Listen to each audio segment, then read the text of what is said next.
In the Seven Kingdoms, justice is not always written in ink. Sometimes it is written in blood.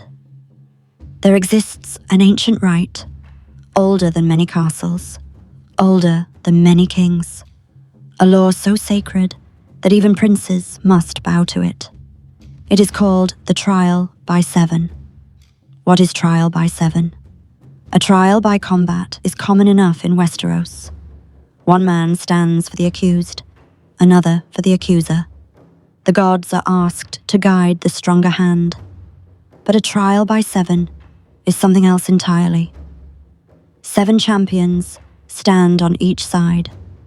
14 men in armor. 14 swords drawn beneath the eyes of gods and men. It is not merely a duel. It is a judgment.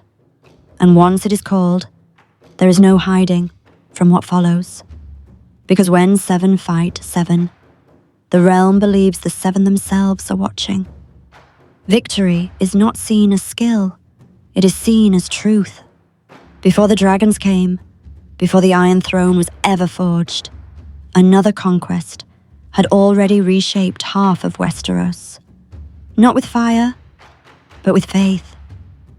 The Andals crossed the narrow sea with steel in their hands and 7 pointed stars upon their banners. They did not come only for land. They came with a god. One god with 7 faces, and the certainty that their way was the righteous one. Where the first men had knelt before Nameless, ancient things carved into weirwood bark, the Andals built septs of stone. Where the old gods watched in silence, the 7 spoke through prayer, ritual, and judgment. The faith gave shape to belief. It gave names to virtue. The father to judge, the mother to show mercy, the warrior to grant courage, the smith to honor labor, the maiden to guard innocence, the crone to guide wisdom, and the stranger to remind all men that death waits in the end. But the greatest weapon the Andals brought was not the sword. It was the knight. Knighthood did not exist among the first men. Their warriors fought for their lords, their kin, and their old, silent gods. But the Andals wrapped war in vows. A knight was not merely a fighter. He was meant to be a living promise. Before a sept, with oils upon his brow and a blade upon his shoulder, a knight swore sacred words to defend the weak, to protect women and children, to serve his lord faithfully, to fight with honor, and to hold courage above fear. Steel became duty. Violence became righteousness. Battle, in the Andal telling, could be holy. In truth, men remained men. Many knights forgot their vows the moment power or coin was offered. Yet the idea endured, and ideas can shape a realm as surely as armies. Over time, most of southern Westeros bent the knee, not just to Andal kings, but to Andal belief. Scepter bells replaced the whisper of leaves. 7 pointed stars hung where faces once watched from weirwood trunks. Only in the north did the old gods truly remain, silent and patient as ever, their worship carried on beneath red leaves and carved eyes. And so, Westeros became a land divided, not just by banners, but by faith. In the south, knights spoke of honor as something granted by the 7. In the north, men still believed honor was something a man carried within himself, whether any god watched or not. Between those two ideas, the holy vow and the older, quieter duty, the meaning of knighthood was forever caught. And every so often, when a knight chose to defend the helpless instead of obeying the powerful, the realm was forced to remember what those vows were supposed to mean in the first place. Trials by 7 are rare. They are difficult, dangerous, politically explosive. Finding 7 men willing to risk their lives for another's honor is no small thing.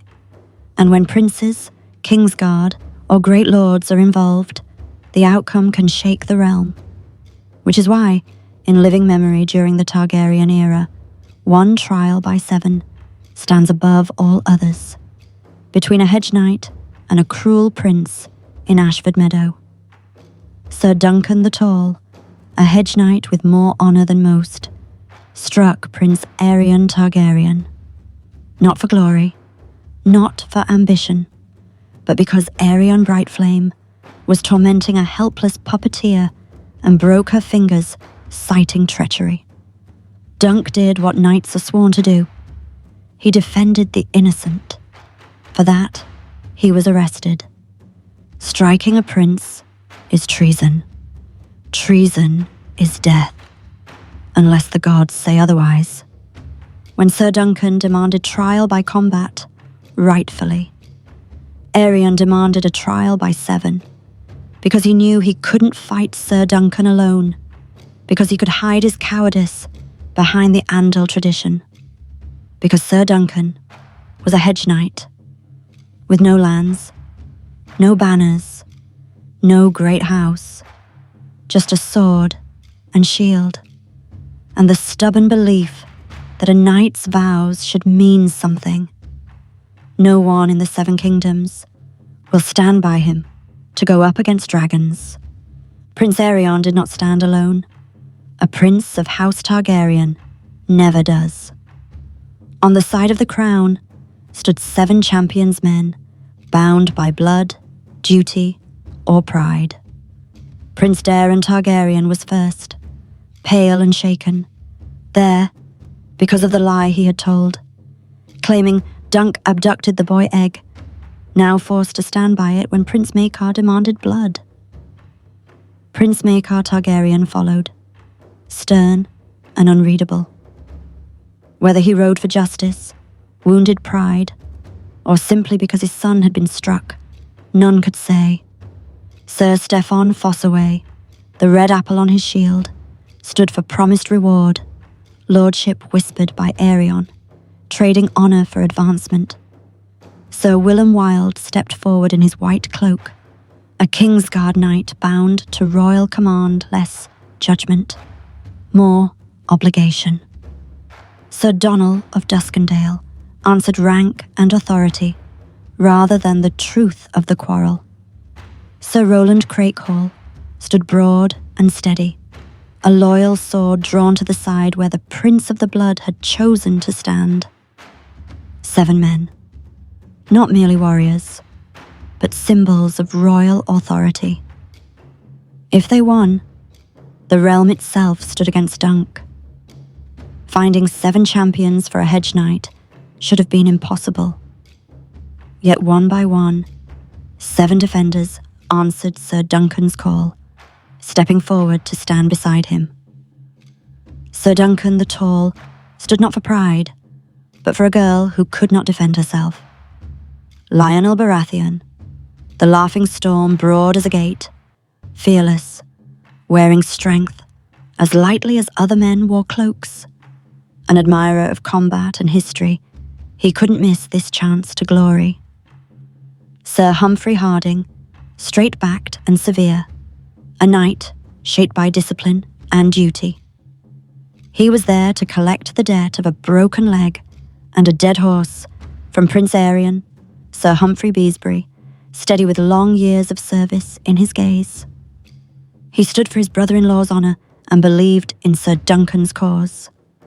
Raymond Fossaway, green apple bright upon his shield, young yet unflinching, choosing his honour in that moment.